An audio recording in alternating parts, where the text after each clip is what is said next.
تاریخ اور ادبیات کے حوالوں سے بہت سے لوگ واقف ہیں۔ میں صرف ذاتی حوالے سے بات کروں گا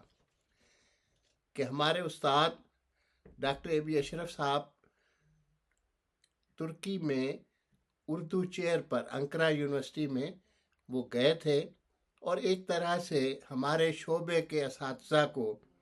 انہوں نے یہ راستہ دکھایا تھا۔ میں نومبر 95 میں وہاں پہنچا تھا انکرا یونیورسٹی کے، اور جو کچھ میں نے ذاتی طور پر سیکھا اپنے طالب علموں کی خاطر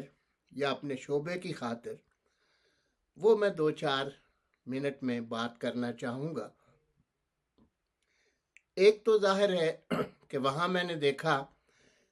کہ ہمارے ہاں جو جامعات میں بہت سارے نائب قاصد ہوتے ہیں، بہت سارا فالتو عملہ ہوتا ہے، کلرکس ہوتے ہیں، اس شعبے میں اس طرح کی کوئی چیز نہیں تھی۔ سبھی کا یہ موقف تھا کہ اپنا اپنا کام کیجئے۔ اگر آپ کو کچھ خط ڈرافٹ کرنا ہے تو سامنے ایک کمپیوٹر روم میں کمپیوٹر پڑے ہوئے ہیں۔ اس وقت تک کمپیوٹر سے میں بالکل ناواقف تھا، اور دوسرا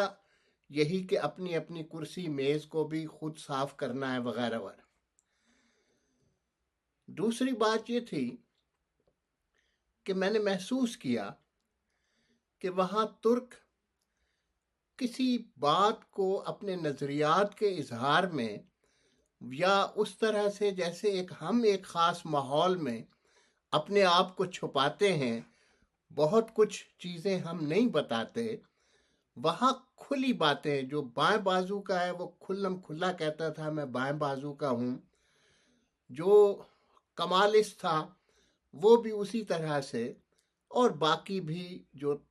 کسی اور طرح کا نقطہ نظر رکھتے تھے وہ کھل کر بات کرتے تھے۔ ہماری جامعات میں یا ہمارے سرکاری ملازموں میں عموماً ایک حجاب پایا جاتا ہے، اپنے تعارف کے حوالے سے بھی، اپنے خیالات کے حوالے سے۔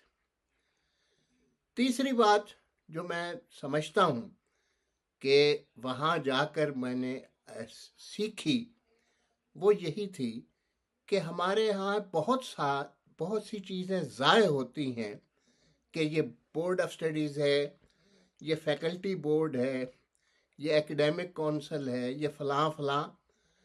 وہ کسی بھی استاد کو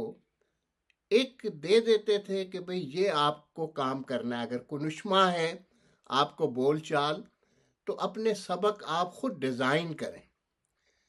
کسی بورڈ آف اسٹڈیز نے، کسی ایکیڈیمک کونسل نے، کسی اور نے اس کو اپروو نہیں کرنا، اور اس استاد سے وہ یہی چاہتے تھے کہ آپ بر وقت آئیے، اور اس چیز کی فکر آپ کو نہیں ہونی چاہیے کہ آپ کی کلاس صبح ہے یا شام ہے یا کسی خاص رمضان شریف میں افطار کے وقت ہے، تو آپ اپنا کام کریں، اپنے بچوں کو، اپنے طالب علموں کو وہ آپ مطمئن رکھیں اور اپنا نصاب خود ڈیزائن کریں۔ اور اس طرح سے پھر مجھے آہستہ آہستہ معلوم ہوا کہ یہ صرف انکرا یونیورسٹی میں نہیں بلکہ استنبول میں بھی ایک چھوٹا سا فارسی کا جو شعبہ ہے اس کا ایک حصہ اردو کا شعبہ بھی ہے، اور جو یعنی کونیا میں بھی، سیلچک یونیورسٹی میں بھی اردو کا ایک شعبہ موجود ہے۔ لیکن پی ایچ ڈی کا پروگرام وہ صرف انکرا یونیورسٹی میں تھا، اور وہاں ایک طرح سے میری خوش قسمتی ہے کہ جو اس وقت کے پی ایچ ڈی کے طالب علم تھے انہوں نے پروفیسر ہونے کے بعد ایک بڑے منصبوں پر کام کر کے دکھایا۔ میرا اشارہ ڈاکٹر آسمان بیلن کی طرف ہے، اور اسی طرح سے ہمارے یعنی جو ڈاکٹر جلال سویدان، تو یہ بھی، اور اس وقت جو اساتذہ تھے ان کی کوشش یہی تھی کہ وہ لکھیں پڑھیں، ایک ایسا ماحول تھا اور ٹی آر ٹی کے لوگ بھی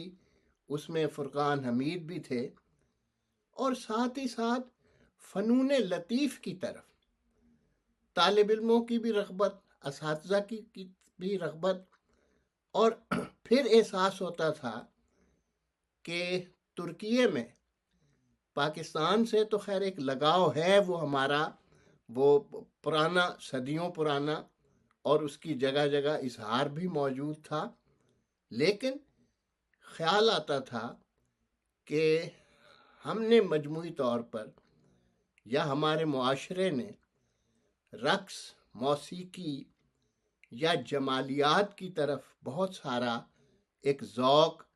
ترکی سے قربت کے باوجود وہ نہیں سیکھا۔ تو بہرحال واپس آ کر میں نے وہ 4 برس کے بعد جو کچھ بھی میں سیکھ سکا تھا، کوشش کی کہ وہ ہمارے طالب علموں میں، ہمارے نصابات میں بھی وہ اس کا حصہ بنے، اور وہ لوگوں تک اس طریقے سے پہنچے۔ تو میں سمجھتا ہوں کہ یہ ایک طرح سے